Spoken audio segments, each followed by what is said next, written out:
கடந்த சில மாதங்களுக்கு முன்பு நடந்த வயநாடு நிலச்சரிவு கோரத்தை அவ்வளவு எளிதில் யாராலும் மறக்க முடியாது. இந்நிலையில் இந்த வயநாடு நிலச்சரிவை தேசிய பேரிடராக அறிவிக்க வேண்டும் என்று கேரள அரசின் சார்பில் டெல்லி சிறப்பு பிரதிநிதி KV தாமஸ் பிரதமருக்கு கடிதம் எழுதியிருந்தார். இந்நிலையில் அந்த கடிதத்திற்கு மத்திய உள்துறை இணை அமைச்சர் நித்யானந்த ராய் பதில் கடிதம் அனுப்பியுள்ளார். அதில் வயநாடு நிலச்சரிவை தேசிய பேரிடராக அறிவிக்க இயலாது என்றும் அரசின் விதிமுறைகள் அதற்கு அனுமதிக்காது என்றும் குறிப்பிட்டுள்ளார்.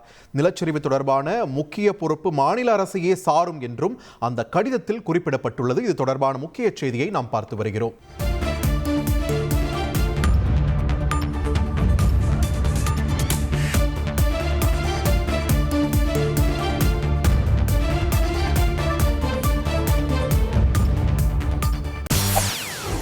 செய்திகளை உடனுக்குடன் தெரிந்து கொள்ள உடனே சப்ஸ்கிரைப் பண்ணுங்க.